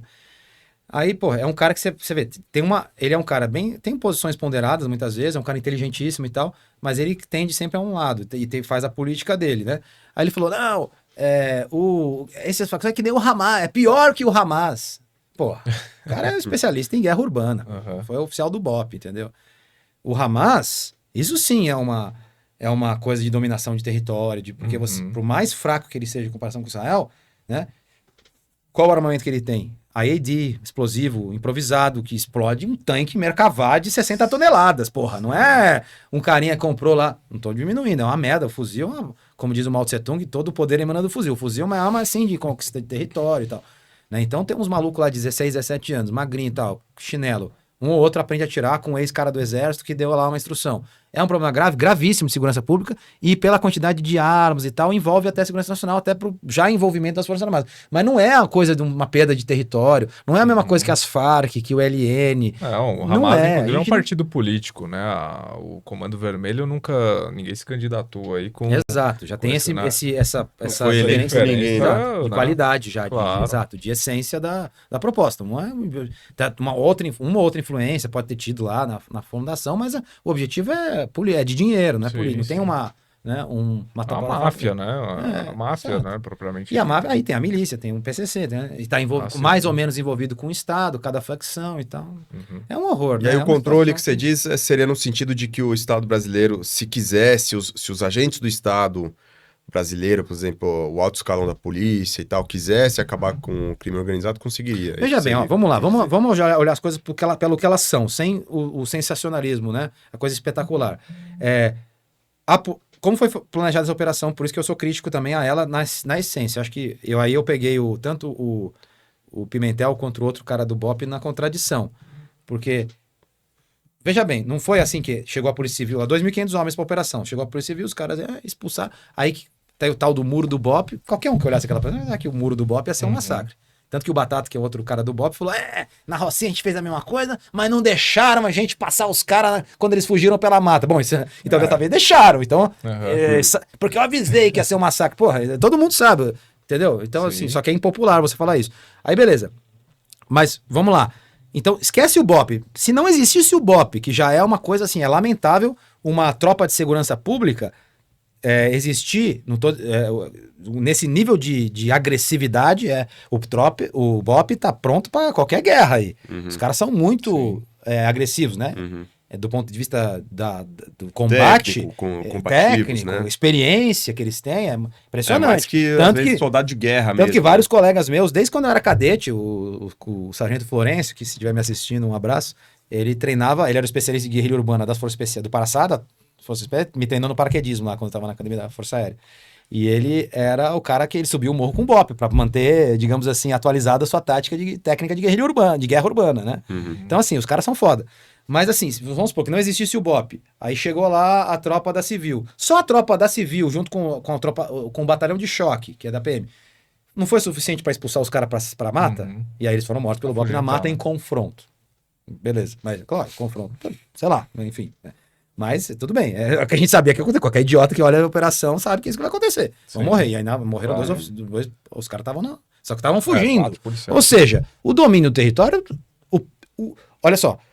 O meu argumento é o seguinte: o núcleo, essa porra do centro do Brasil, caralho, do Comando Vermelho, onde tá todo mundo lá, chefe de não sei quantos estados, e se armaram com o máximo de fuzil, compraram roupa camuflada, contrataram o cabo da Marinha pra treinar, porra, o QG do QG do QG. Em tese, com apenas sem o BOP, com as tropas, não seria suficiente pra expulsar os caras pra mata, pra eles fugirem pra outras comunidades? E o estado ali estaria. Não precisaria nem blindados da Marinha. E pra manter a dominação do território. Mas aí que tá. Né? Mas aí que tá. Para manter, você tem que entrar com outras instituições e também com a instituição policial. Mas o que eu tô dizendo é o seguinte: o QG dos caras seria expulso com poucas mortes. Claro, aí você. O mandato de prisão que a justiça emitiu. Tudo bem. Aí você tem que fazer uma investigação, não é sair dando tiro, pô.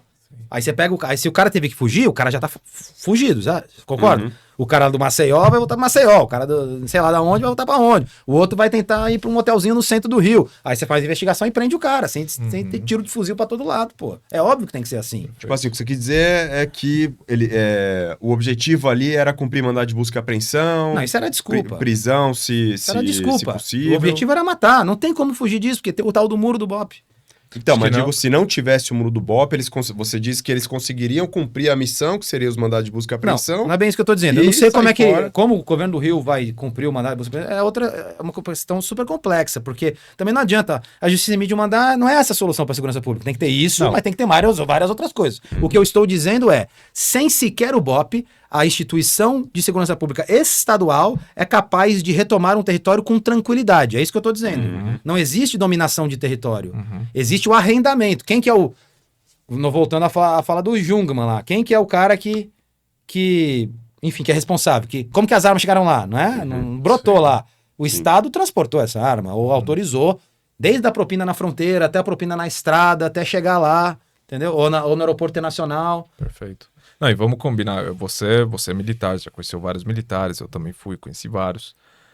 O BOP, comandos anfíbios, nem se fala. Se quiser, com uma operação de investigação por trás, os caras brotariam na casa do DOCA, no meio da noite, o cara dormindo, prendia ele, saia fora, ninguém ia ver nada. Verdade. Você sabe que tem cara competente para isso. Com certeza. Inteligência competente para isso. Então, assim, fica claro... É um pouco arriscada, mas daria pra fazer, possivelmente. Mas você conhece pessoas que, batalhões especializados. Já teve operações assim, mas, tipo assim, não era no meio no coração de uma favela, sabe? Que favela tudo bem, outra coisa, mas né? você vai prender o DOCA, no final das contas, né? Então, assim... O cara já tinha fugido faz tempo. Mas, assim, que tem condições, eu acredito que tenha, pelo que eu vi aqui da polícia. Porque você tem batalhões... O Comandos Anfíbios, pra mim, das Forças Armadas, da Marinha, né? Pra mim é um exemplo clássico, assim, os caras são o fantasma que aparece atrás de você, sabe? À noite, né? Então, assim, os caras são competentes pra isso. Agora, você colocar 2.500 policiais militares, ou seja, outras operações nesse sentido, é campanha eleitoral isso aí. Com É certeza. campanha E deu eleitoral. certo, super Deu certo, né? Não, ninguém conhecia o cara, né? Agora Agora virou famoso. virou famoso. Campanha eleitoral. A questão, assim, o que vai fazer? É óbvio que não é só essa, pelo menos, grandes operações com grandes mortes. A solução para o problema. Isso, só que a pessoa quer uma solução imediata, não aguenta mais o crime e tal. Então é Eu acho que difícil isso que você essa conversa, falou, entendeu? é isso. Agora, o que eu estava falando era mais um ponto de vista mais militar mesmo, da soberania nacional, do controle do território. É muito diferente. O israelense lá em Gaza, ele chega lá, caralho, com um Merkavá, com batedores, com blindagem reativa do Merkavá e não sei o quê. E ele tá se cagando, porque o cara do Hamas, mano, com poucos meios que eles têm, o cara tem RPG, né, lança rojões e IED, traficou, não sei o quê. É outro tipo de intensidade do conflito. Não os malucos de 19 anos. Não tô diminuindo a lesividade do fuzil, tá? Tudo isso é verdade, Claro. é complicado. Fuzil numa criança de 10 anos é...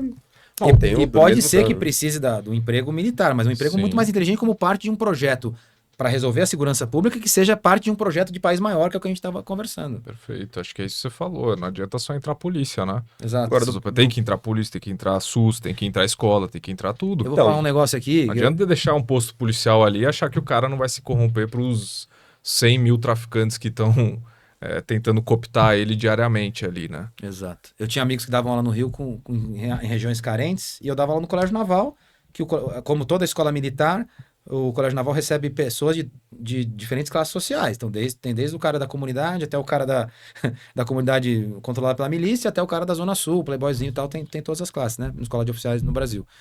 Você deve ter visto isso lá no Barro Branco também. E aí, era muito louco, porque eu perguntava lá de onde você vem, porque eu sou paulista, né? Então, mas eu tava servindo lá e tal, queria entender também. Me mergulhei a estudar o que tava aquele estado. E aí o cara falava, minha comunidade lá é facção, é tal, comando vermelho, terceiro comando, ou milícia e tal. E eu até brincava, às vezes, com uma turma que eu tinha mais intimidade, não era uma brincadeira séria, pelo amor de Deus, mas eu falava assim, e aí, vocês preferem o comando vermelho ou a milícia? Fazer tipo uma enquete, assim, porque é tão cultural, então tem um problema cultural muito forte. Um amigo meu dava aula numa escola na cidade, os meninos chegavam lá com 3 risquinhos na sobrancelha, 6, 7 anos, né, o terceiro comando. Então tem que ter uma mudança cultural, porque senão você não... Matar gente não pode ser necessário. Já fizemos muito. Pode ser necessário como parte, já fizeram muito, mas pode até ser necessário como parte de um projeto maior. Mas qual que é o projeto maior? Essa que é a questão. Eu sinto que isso é muito deixado de lado. Tipo assim, todo mundo sabe que é isso que você tem que fazer, na verdade. É educação, é saúde, é levar condições. Primeiro você melhora a condição de vida dessas pessoas, de periferia e tal. E com isso você já vai diminuir a criminalidade. E aí sim você pode pensar em amanhã aumentar a pena, fazer uma coisa mais, né? Exato. Pra dissuadir mais ainda, né? A pessoa de cometer um crime. Agora, isso a direita, a esquerda, todo mundo concorda. Só que a gente fica nessa de a direita ficar falando que tem que matar bandido e a esquerda tem que falar... pintada de defensora de bandido, né? Sim. Então, assim, do ponto de vista até filosófico, assim, por que você acha que isso... O Brasil não consegue, apesar de todo mundo saber o que tem que fazer, não consegue colocar em prática, né? É difícil dizer, né? Eu acho que tem a ver, claro, com os recursos materiais e quem vai ter o acesso maior ou menor aos recursos. A polarização também. Sim, mas tem mais a ver com, acho que com a desigualdade, né, do país mesmo. Porque você perguntou lá do lado mais filosófico, né? Eu acho que tem uma burguesia que não quer abrir mão do monopólio dos recursos, então, e vai ter que abrir um pouco, não tem como, é o país uma das piores desigualdades do mundo. Isso é óbvio que tem que ser combatido. Isso é uma coisa também que, se você for ver, tá no discurso da direita e da esquerda que eu tô falando. Combate às desigualdades, até a direita mais extrema, Sim. até o Bolsonaro falava isso em discursos, e realmente, isso é óbvio, né? Então, eu acho que tem um lado... Não é o bandido é vítima da sociedade, não, lógico. Eu acho que tem a responsabilidade moral individual. O cara decidiu pegar um fuzil e tal. E vai arcar com as consequências se ele enfrentar o BOP e tal. E tem que arcar mesmo. O policial do BOP tem que se defender. Não vai ser bom. Não. Geralmente dá ruim, né? Mas enfim. Ou do Comandos Anfíbios, que graças a Deus a gente não perdeu ninguém na Marinha do comando. Mas perdemos militares das Forças Armadas já nessas operações, né? Sim. Poucos, mas perdemos. Não, mas você alguns. tem tropas aqui no Brasil que são altamente qualificadas, assim, são tropas que dão aulas mundo afora, né? Oficiais, Sim. praças Não, que com dão aulas certeza. mundo afora sobre Tem tática. cursos, né, de operações O Brasil é um país especiais muito também que são violento, né? São exemplares, 60 mil homicídios por ano, não sei o que lá, 50 Uhum. mil, sei lá. Então é óbvio que. E tem uma história de. Também, é um império, é um ex-império. Então, história de conquista territorial, de Uhum. desbravamento. Então, tem toda essa bagagem, né? Uma coisa. É isso, quando eu era adolescente, eu queria ser militar e tal, eu falo, pô, tal. Brasil não tem guerra, mas depois eu fui conhecendo, até quando eu fiz o treinamento lá, militar básico, quando eu entrei na Força Aérea e tal. Depois eu começava a falar, e tem um amigo meu de infância que foi fazer cinema. Eu falei, pô, esse tipo de treinamento brasileiro, que a gente só vê o filme americano, o treinamento americano, a gente tem que ser Uhum. posto na tela, eu falava pra ele. Aí veio o Uhum. Tropa de Elite, que foi aquele sucesso estrondoso, Uhum. que mostra exatamente a peculiaridade Uhum. e o método e digamos assim, a pedagogia do treinamento militar brasileiro, que é muito interessante, que é admirável, que tem influências de diferentes lugares. Teve a missão militar Claro. francesa, alemã, né, Estados Unidos, depois da Uhum. guerra e tal. Mas que hoje tem uma doutrina e um nível de grande para o Brasil, um país grande. Agora, tem que investir mais em defesa. 1,1% do PIB não tem cabimento com esses Uhum. problemas de fronteira, com esses problemas do mundo inteiro, né? Com os recursos naturais que o Brasil tem a defender. Então, é lógico que tem que ter um investimento maior. Mínimo ali 2%, eu acho que tinha que ter. Uhum. Né? Uma força aérea mais, uma defesa antiaérea que não tem, a força aérea mais capaz, uma marinha mais presente. Tem muita coisa boa, tem muita gente boa. A prioridade dos almirantes, brigadeiros, generais sempre é o material humano. Então, eu, como cadete da aeronáutica, nossa, a gente tinha recurso. Eu era da equipe de tiro, né? Eu fui recordista lá das 3 forças como aluno. Uhum. E aí eu ficava lá tirando, falando, meu, não é possível, eu tô aqui mó feliz e tal. Se tivesse em São Paulo, nunca ia ter dinheiro pra essa munição toda e tal, ainda do tiro, ainda do tiro. Não, aprendizado. Então, mas por quê? Porque tem os núcleos de excelência e a prioridade da verba é sempre para a formação dos militares, né? Então, isso tem muito. Isso é o que mantém ali. Uhum.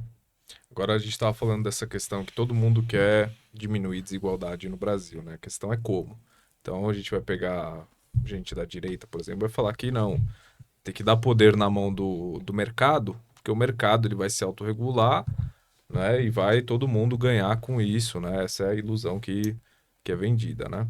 E por outro lado, não, a gente tem que botar poder na mão do Estado para que o Estado faça esses serviços mais básicos, serviços mais urgentes para a população, né? E a gente está vendo essa briga entre essas duas escolhas, vamos dizer assim, para um projeto nacional, né? O que você acha que pode vir daqui para frente, né? E que poderia vir, que realmente ia trazer esse resultado de diminuir de fato a desigualdade no Brasil, né? A gente está chegando em eleições agora, 2026, e o povo vai ter que escolher qual lado que vai querer optar aí, né? Então, é que essas questões estruturais do Brasil, eu acho que teria soluções pelos dois lados no seguinte sentido. Por exemplo, eu sou professor de geografia, eu falei, né? E eu dou para os meus alunos um debate que eu faço. Eu dou um texto do Milton Friedman, que é o cara do pensamento liberal, Uhum. e um texto do Bresser Pereira, que é jamais um nacional desenvolvimentista, um economista brasileiro. E eu comparo e tal, eles estudam, então depois faz um debate entre eles e tal. E mesmo os liberais mais radicais, tipo Milton Friedman, essas questões tipo, né, de segurança nacional, de segurança pública e tal, isso são até o cara mais liberal, o Milton Friedman era contra qualquer serviço de saúde público, por exemplo, Uhum. né? Mas a segurança nacional e a segurança pública são aí não tem jeito e você dá o quanto dinheiro for necessário para o Estado nesse sentido, né? De outro lado, também, no Brasil quase não tem um liberal de verdade, porque a direita também infla o Estado. Essas tentativas todas também têm muito a ver com orçamentos e tal, né? E disputas das fatias do orçamento. Então, eu acho que tem muito problema para o país que tem que ir um pouco além dessa dicotomia, porque você vai ter que ter um acordo nacional de um projeto mínimo, Uhum. né? E aí é lógico, nesse projeto mínimo é óbvio que o Estado tem um papel central, porque não é questão necessariamente de se você vai ou não aumentar ou diminuir o Estado, mas aonde você vai, né? Uhum. Até o Ronald Reagan tem aquele discurso famoso, né? O único ministério que aumentei o orçamento é o Ministério da Defesa, Departamento... Quer dizer, que Estado é mínimo é esse que criou a máquina militar mais poderosa que é o Forças Armadas Americanas, né? Só que os Então, caras não aí- têm nem saúde pública, né? Exato.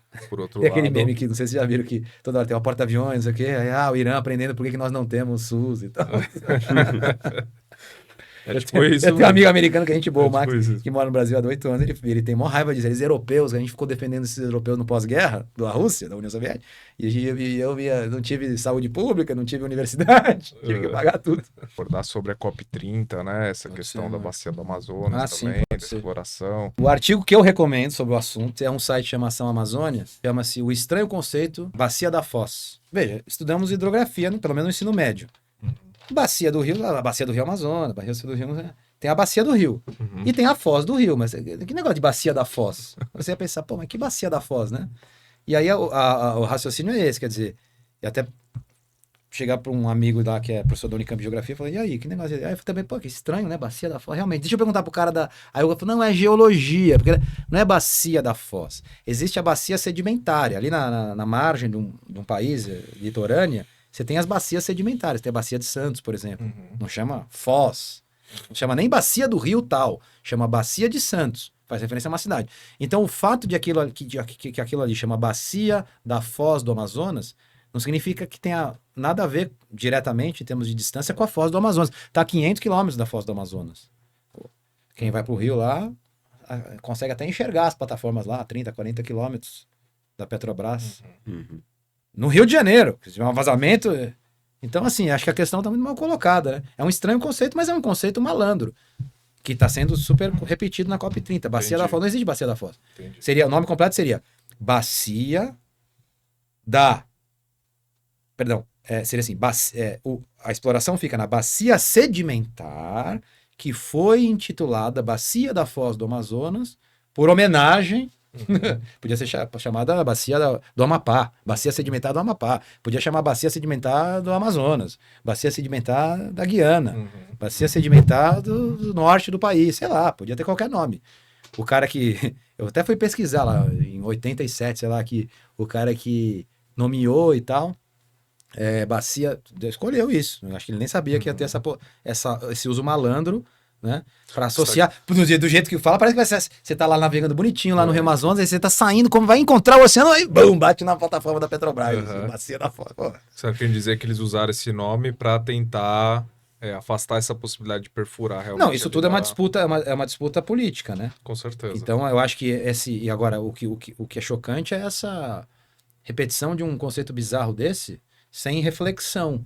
E aí vira um argumento. Que absurdo! A Foz do Amazonas. Aí reportagem sobre a Foz do Amazonas, os peixinhos da Foz do Amazonas. Aí você vê que é toda produção ideológica. Não, e teve várias manifestações agora de tribos indígenas, né?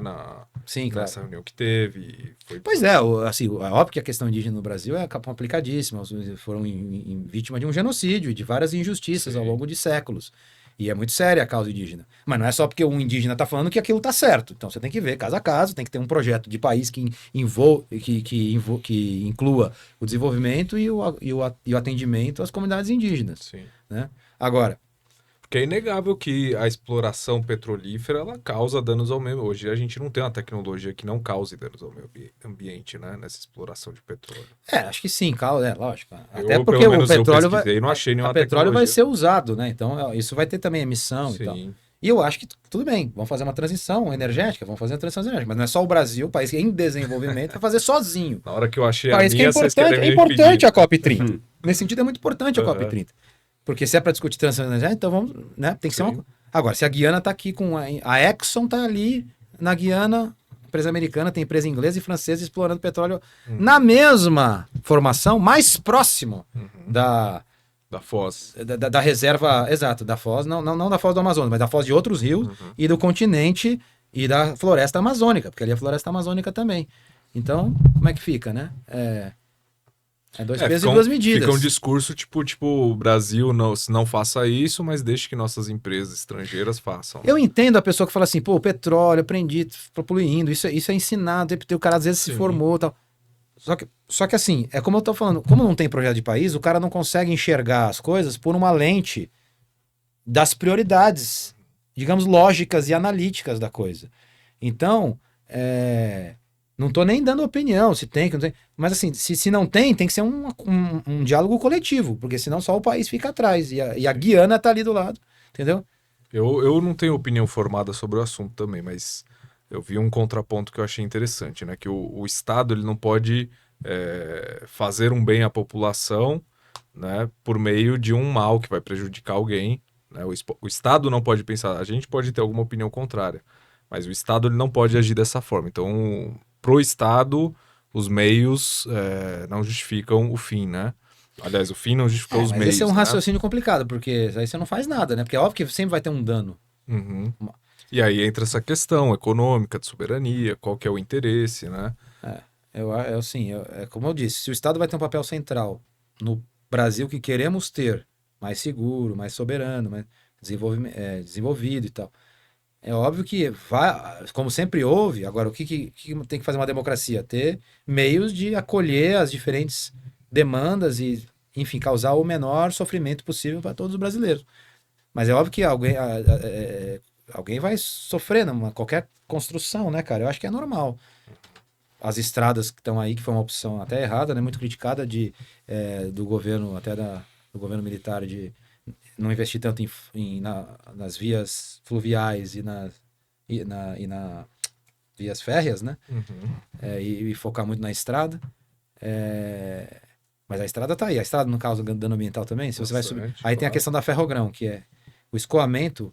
O escoamento, pra você ter uma ideia, o escoamento de soja. Ó, o Brasil é o maior produtor de soja do mundo, certo? Sim. O chinês tá comendo lá uma sojinha lá, um shoyu, Uhum.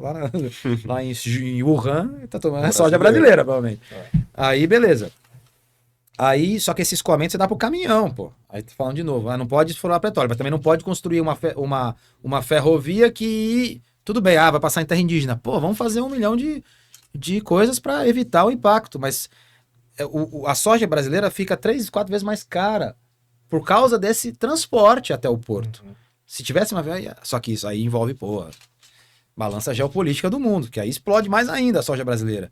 E o agro brasileiro está investindo, o Estado brasileiro hoje está sendo sustentado em boa parte pelo agro. A indústria caiu muito, né? Sim. Então, o imposto oriundo da exportação do agronegócio é parte da sustentação do Estado brasileiro.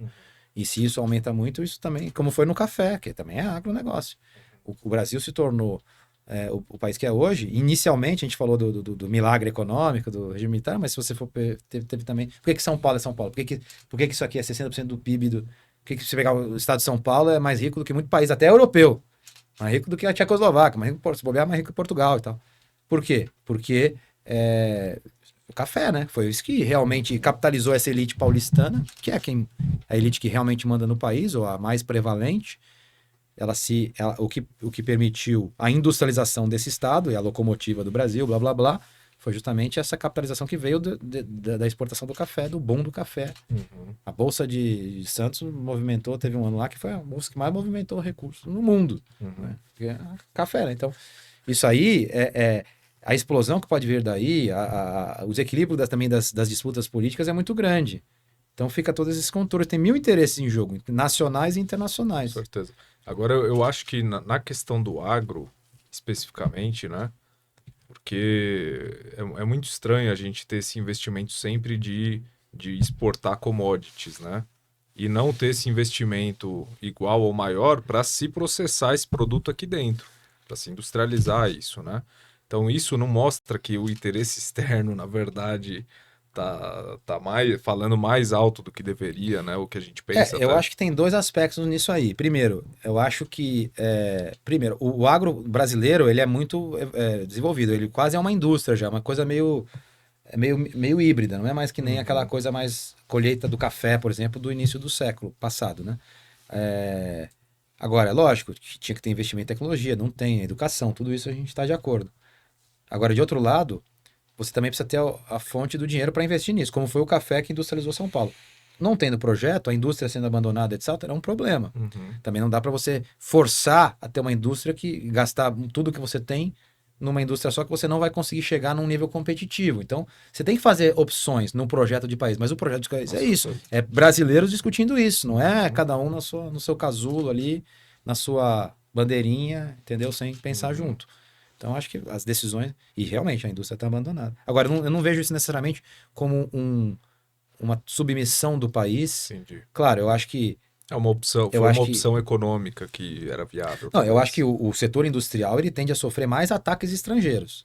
Então, isso pode ajudar a explicar por que ele está menos desenvolvido.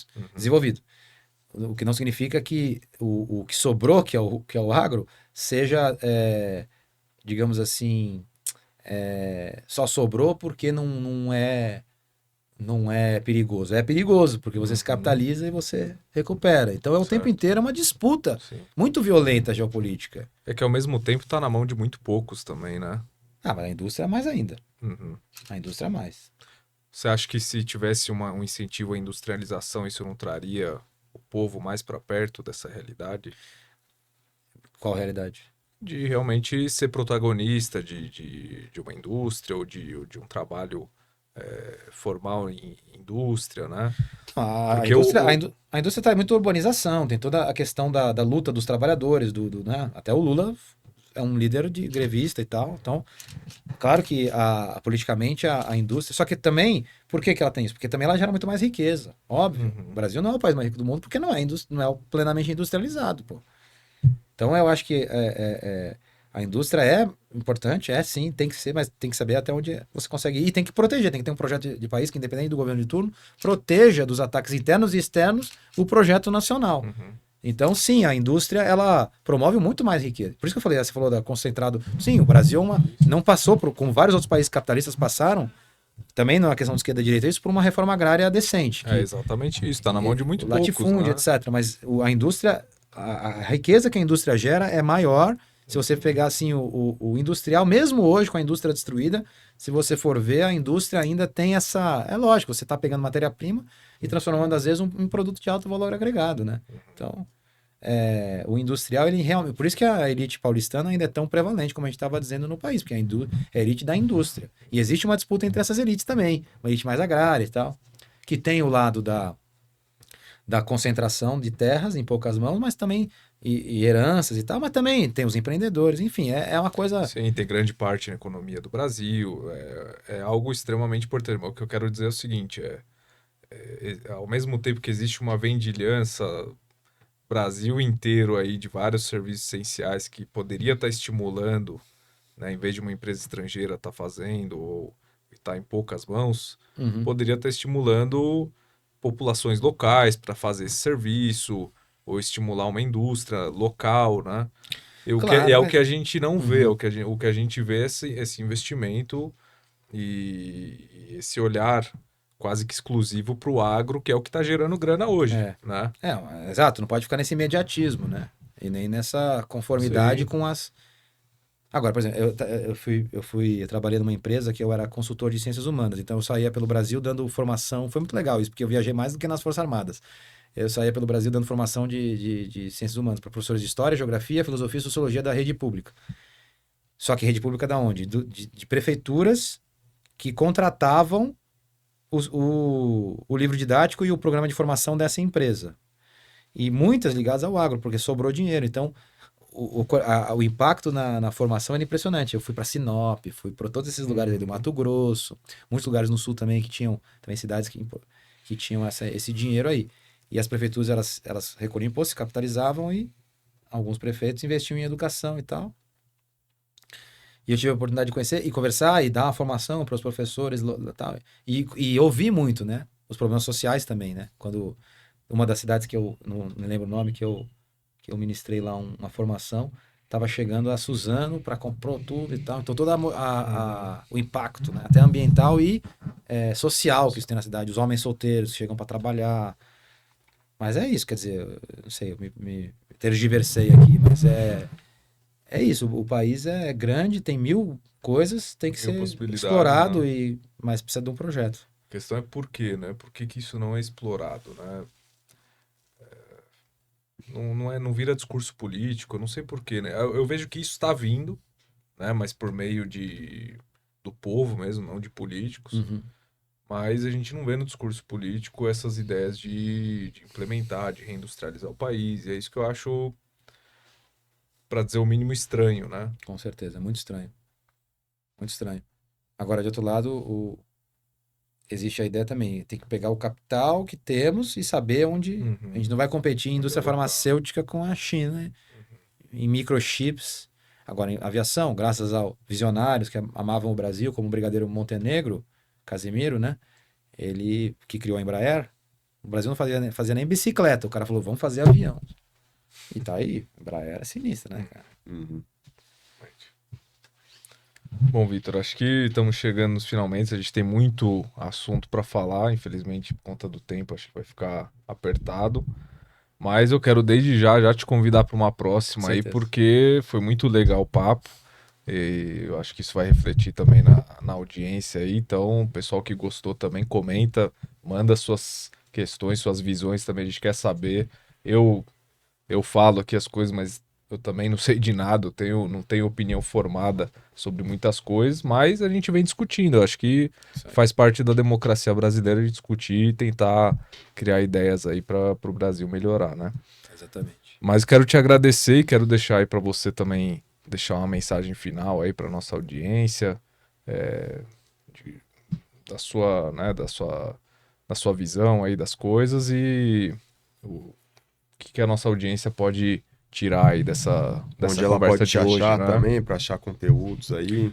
Perfeito. Eu sou, como eu disse, eu sou um influenciador analógico.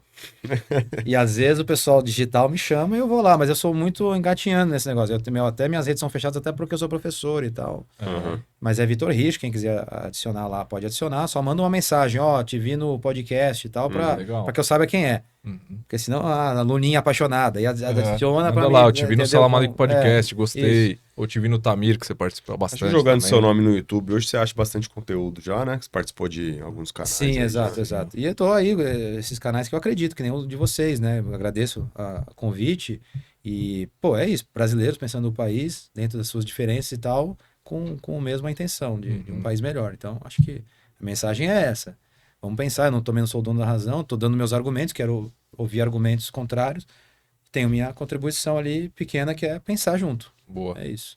Legal. Pô, Vamos legal. trazer ele e o Tamir um dia juntos aí, Nossa, fazer um vai ser animal, episódio hein? legal Pô, aí. vai ser animal, vamos mesmo. Então já fica esse convite aí. Fechou. A gente Com marca certeza. aí, a gente quer sua presença, porque foi muito importante. E agradecer mais uma vez. Obrigado. Mais uma vez pedir pro pessoal, já curte, se inscreve no nosso canal, comenta. Acho que esse vídeo vai dar muito o que falar. Comenta suas visões aí, fala o que você acha e se inscreve aí. E bora pra próxima. Até semana que vem, se Deus quiser. Isso aí. Fique com Deus e tamo junto. Salam aleikum. Salam aleikum. Salam aleikum.